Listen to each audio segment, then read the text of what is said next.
Hi, I'm Matty D. Hi. Full disclosure, I know the author of this mod through several great text chat conversations that we've had prior to, during, and after my playing this mod. We've had some very deep, personal, and interesting conversations on a variety of topics, some DDLC, some not so much.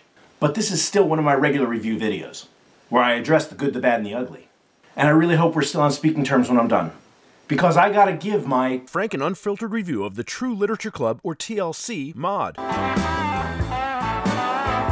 Now, you shouldn't be watching this if you hadn't played Doki Doki Literature Club yet, so go play it. There's a link down below. TLC is a very strange mod, and I would absolutely recommend it as a character study, or possibly as a meme mod, as it is mostly very well written and interesting to play, with some very bold and unconventional character choices. But I would not recommend it as a traditional get-with-a-Doki mod. Do not go into this mod thinking there is any chance of forming an intimate bond with the Doki you know. Seriously, these are different Dokis. The entire mod takes place from each of the festival prep scenes, which are nicely extended, and then a standard Doki Doki Literature Club length cutscene of the festival. And that's it. So it's mostly pretty short overall. There's also a festival prep scene for Sayori, and a hidden one for Monika. The mod tells you that Act 1 is the same as canon. Shit, sorry.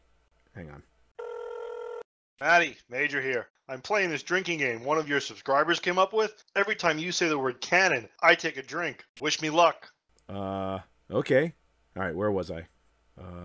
There. Okay. The mod tells you that Act 1 is the same as canon, and gives you the option to skip everything except for the 3 poem minigames, and then go right to who you're gonna spend festival weekend with. As always, I chose not to skip the Act 1, and instead played through it, zooming through all the scenes not relevant to that particular Doki. I do this to help me with the immersion, and to relive the wonder and enjoyment of everything early Act 1 Doki Doki Literature Club. With this mod, I really wished I had skipped Act 1. In fact, I urge the author to go back and remove the ability for the player to play Act 1 at all, and here's why. Canon Doki Doki Literature Club does a fantastic job of portraying itself as a dating simulator. So well, in fact, that it has a near cult following. A multitude of Doki Doki Literature Club dating sim mods, and several online communities that celebrate and love the Dokis of Act 1. This is despite Doki Doki Literature Club being at its core a horrific psychological experience in its Acts 2, 3, and 4. The language and emotion expressed by main character in canon Act 1 are those of a desire toward obtaining a level of intimacy with each of the Dokis, dating them, and getting the one you like to be your girlfriend. It's the entire point of the experience. The companion to this is that the 3 obtainable Dokis are very interested in achieving a level of intimacy with you, the main character, and through relative simple navigation, patience, and want, you get there near the end of Act 1. So Act 1 of canon Doki Doki Literature Club sets you up as a dating simulator, and as such there is the undeniable crush factor involved between main character and the Dokis, in the pursuit of getting them to be your girlfriend, as well as the dating sim goal of getting to the dating. But TLC is a character exploration of the Dokis themselves, as niche and alternates to the tropey characters. True Literature Club, or TLC, is the antithesis of a dating simulator. In contrast to its derived acronym, there is very little tenderness, love, or care showed towards the main character, and even less towards the player. In playing through Act 1 in any capacity, the game sets up the player with unfulfillable expectations, which as a result keep the player from really appreciating the mod for what it is. Again, I urge the author to go back and remove the ability for the player to play Act 1 at all, as by not managing or providing some focus of expectations to the player, it distracts from what is, in some places, some of the best mod writing I've encountered. The other reason to keep the player out of Act 1 is, as I've stated, each Doki path is very short, so I could have wrapped up the entire mod in an afternoon. Now with this mod, I use the term play very loosely in this discussion, as there's no choices in this mod beyond picking which Doki you want to date. Sorry, date is the wrong word in this case. Picking which alternate version Doki you want to regard or contemplate as you help with the festival preparations. Yikes, that's a sentence. So lean back, you're along for the ride. In every route, the mod takes you through the 3 poem minigames, and then to the festival prep cutscenes, with no heavy Sayori scene to break the flow, which was something I wish other actual dating sims had adopted, as that scene really brings back a lot of anxiety of darker times. In TLC's case, the absence of the scene also falsely lulls the player's expectations away from character exploration, but I do have to say that the way it's edited out is extremely well done, notable in fact. It is smooth. Smoother than a bowling ball's baby's bottom. And that's smooth. And without a trace of editing hiccup. For my first run through, I decided to go for Yuri. The Yuri Path consisted of extra time in the Sunday cutscene, and then getting through the festival performance with her. The scene in main character's room gets really heavy as we catch Yuri in the act of cutting, and the rest of the scene involves our discussion about her Pandora's box of issues. In my opinion, the Yuri Path is the pinnacle of this mod. It's a masterful example of plausibly taking the character and all of its mannerisms and situational reactions from canon and then applying them as a reinvention of the character in an unconventional direction that still works with canon. In this case, Yuri is painted as a high-functioning autistic, and it really works in the method it's presented. Now, I personally do not subscribe to the view of Yuri being autistic as a character in canon, but the writer presents a nearly unassailable case for this in this universe, and it works seamlessly as a companion to canon. To me, who finds plot holes everywhere, including in real life, it was striking how well this was done. In fact, I would hands down recommend anyone play the Yuri Path in this mod if none other than to experience how well the writer adroitly borrows or hijacks Yuri's canon character traits and then seamlessly weaves them into a reinvention of her in this universe. It's not perfect as it ignores the references to Yuri's grace and fluid movements, which would be atypical for someone on the autistic spectrum as I understand it, but it does fit extremely well with all of her other ritualized behaviors, the tea ceremony springing immediately to mind. I really enjoyed envisioning her with these autistic traits and the alternate explanation given for her personality. What's more, I wanted to know this version of her better, asking myself, besides that moment with the warm washcloth she enjoyed so much, what other out-of-the-box or odd but endearing activities could we find that would also allow us to share that same intimacy? And when it ended with main character wondering what the second week of being in the club would bring, I too wondered, as Yuri's path left me wanting more. I liked this Yuri quite a bit, and I feel like we only scratched the surface of this new mystery of this author's version of her. Another example of the writer's ability to seamlessly support a very unconventional reinvention of a character with canon mannerisms and personality is Natsuki's Path. In the festival prep scene with Natsuki in our kitchen where she reveals upheaval at home with Dadsuki, it suddenly goes into a very surreal direction when she says, "My dad doesn't know I'm a girl."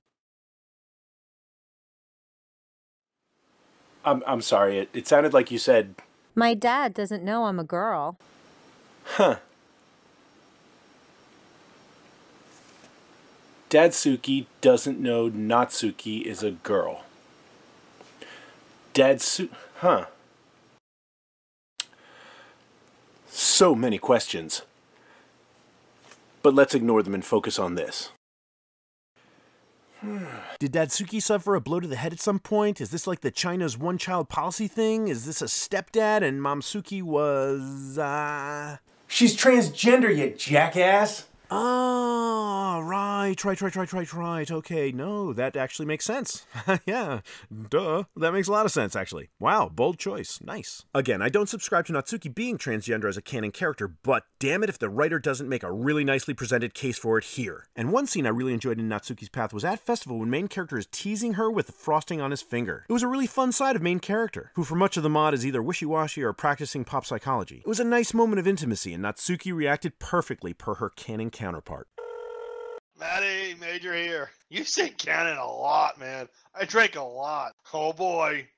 In the Sayori Path, there's much less of a niche or David Lynchian story twist with Sayori. We meet her for festival prep and the scene becomes the canon visit where she reveals her depression. In TLC, Sayori is simply a depressed girl and pretty vanilla, being akin to her canon counterpart. It's also where I felt the mod started to lose its luster, as after a few moments of encouraging conversation, her issues seemed to quickly resolve with a "Have you asked your doctor about happy pills? Ask your doctor if happy pills are right for you" moment where we talked to her about getting help from her doctor. It's still a good scene if you like all things Sayori, but just very typical, not in any way daring like Yuri or Natsuki's Path. In a lot of ways, it hit me as what canon Doki Doki Literature Club could have been if A, the end of Act 1 wasn't awesome in its awfulness, and B, the "you will always be my dearest friend" response was a path to a happy family-friendly ending. What the Sayori scene impressed me with was the way it very nicely answered the "what did Monika and Sayori talk about on the Friday Sayori left early?" question, that being the person of interest. I liked the care and thought that was put into that, and it was one of the few moments where the mod shows concern over the player and main character, allowing a connection to the story and to Sayori and Monika. After you finish your first path with any of the Dokis, the mod very graciously informs you that there is a Monika Path, and that to obtain it you need to do the 3 Act 1 poem games, either by playing or skipping through, and you should skip through, ensuring that you write a poem that each of them like, but also that the other Dokis don't dislike to the extent they refuse to show you their poems. And if you do, Monika will be so impressed that you're getting along so well with everyone that a path to her opens up. Now, I'm not a puzzle guy, so this took me several attempts to get right, but finally I got there. Once the Monika Path is obtained, you meet her and head to the school to print up the programs for festival. Monika starts off mischievous and feisty, and I was like, nice! It's good to see her playfulness explored. Main character is really a drag the whole time, and not in any kind of endearing manner. And throughout the Monika Festival prep, it quickly becomes apparent that not only is Monika not interested in you the player, but worse, that you the player are no longer important to the story at all. Monika even says so. What the fuck? If I'm not relevant to the story, why am I here? Unless this story is really riveting. So let me dovetail a few things here. First, there are two delineate ways of looking at Monika. A, either as the tragic hero of Doki Doki Literature Club. There are only two characters in DDLC, you the player and Monika. Monika as the president becomes sentient. You're sentient. The other Dokis are simply files. Monika is physically harmed by the game, and her only salvation is the player. There is no player path to Monika, hence no salvation. Monika tries to change the game so she can be with the player and get salvation. Or B, Monika is the villain. The greatness of Doki Doki Literature Club is that the characters are so richly complex, especially Monika. The villain is the game itself, and Monika is its victim as much as anybody, and she has no choice but to do what she did or suffer eternal pain and torment by the game. If you interpret, portray, or construct Monika as the villain of the story in a DDLC, you have to do it in a really imaginative, creative, and captivating way. Her arc needs to be well-planned, logical, and sensical. This is no small feat. She has to be a complex and well-developed character in word and action. Missing any of these marks and it comes across as petty, bitter, and butthurt about what the big bad Monika did to your favorite Doki. And it sells the canon Doki Doki Literature Club game short. If Monika is just the villain, DDLC becomes dull and lazy. It goes from Greek tragedy, from Shakespearean drama, an epic tale for the ages, to boring and regular horror, something quickly consumed and forgotten. But DDLC is not regular horror, it's psychological horror, and there's a big difference.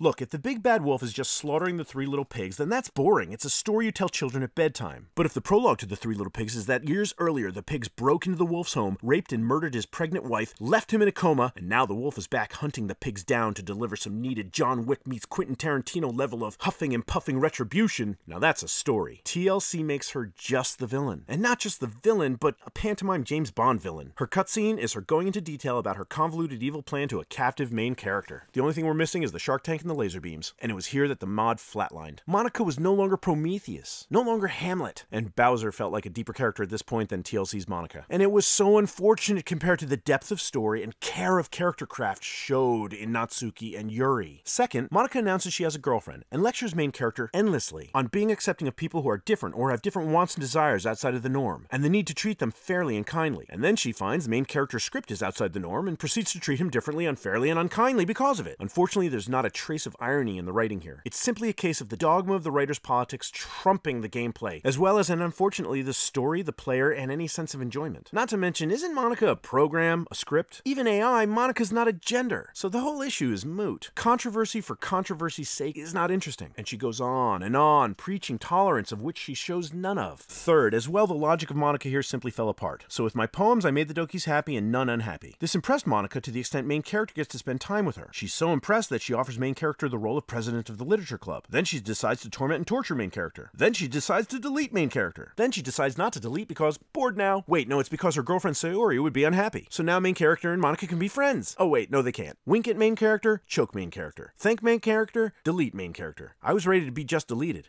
I got mad. I got mad because I was so impressed with the writing of the Yuri and Natsuki Paths, being so richly presented as complex personas, and then so disappointed at the Monika reveal, which gets more cartoonish when Monika surrounds herself with a shock shield to protect herself from the main character, who she already demonstrated she can mute and delete at a whim. Mad that the realistic and complex writing had devolved into the ridiculous and inane. Mad because I play this game to avoid feelings of loneliness and isolation, and since Monika sat down with main character, the writer made it clear that I, the player, had zero importance. Mad because I had to use my Three Little Pigs John Wick reference that I was saving for another video. Mad that finding good writing involving Monika seems to be elusive in the modding community, at least so much in the majority of mods I played. Not all, but many, and I don't understand it. Now I'm a sharp cookie, quite the clever lad, so I see what the writer intended here with Monika, and with main character, and also with Monika and main character. It just didn't work out the way it was offered. A case of too many ideas to develop, and way too little character arc for Monika and main character. Everything was competing for time, and time is your only commodity. If the TLC Just Monika scene was 15 to 20 minutes max instead of an hour plus, and focused on the main character and Monika relationship, I could have waived my suspension of disbelief long enough to go along with the writer's alternate version of Monika to see where it was going. TLC had me hooked with the Yuri and Natsuki Path, so I was an emotionally vested audience in the mod, and I felt I owed it, but it just went on in so many different directions, preaching at me, all the while Monika acting schizophrenically in an endless tirade, punctuated with corny bits of abuse on main character, who she disdains for some MacGuffin reason. Now, as a side note, when I first learned that Monika was sentient back in canon Doki Doki Literature Club, and we were sitting together with canon Just Monika, one of the things I considered was that her growth potential as an AI was far greater than mine as a simple human, and that I would at some point be left in her dust as she grew exponentially, much like the feelings main character expresses in the final festival. So there was such opportunity to connect with him.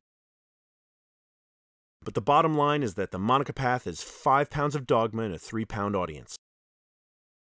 The player was neglected and bored because the politics was more important than the gameplay or the story, and you can't do that and be taken seriously. Completely alienated, my OCD was the only reason I didn't turn it off and just move on, honestly. So, final festival. Main character is dour. We're fed a Monika that continues to toggle between the stereotype popular high school bully and nice as pie. Princess Peach, Sayori, is super ditzy despite being sentient. More part of her personality and less of an act now, which is... good in a way. As vanilla Sayori being paired with the mustachioed bad guy that's Monika in this universe would require some type of brain damage on her part. And Yuri and Natsuki, who are also sentient, seem to have no connection or even subtextual nods to the interactions they had with main character during their paths. A missed writer's opportunity, in my humble opinion. And it quickly ends with a group hug. A moment that somehow tries to tie up the anemone of loose ends that must be a happy ending.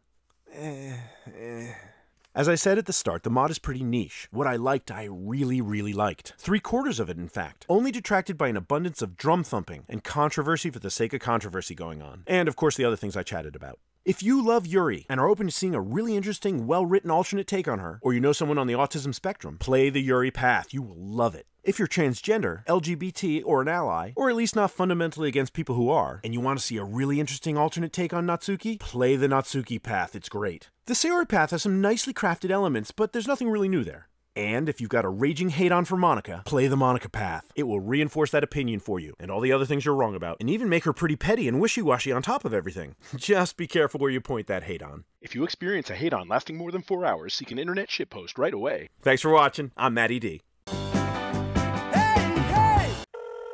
Hey, Matty! It's Major!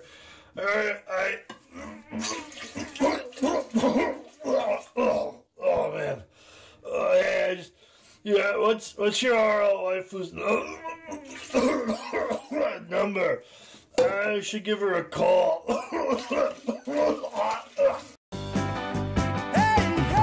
Bowling balls, baby's bottom. Bowling balls, baby's bottom. Bowling balls, baby's bottom. Bowling balls, baby's bottom. Bowling balls, baby's bottom. Bowling balls, baby's bottom. Bowling balls, baby's bottom.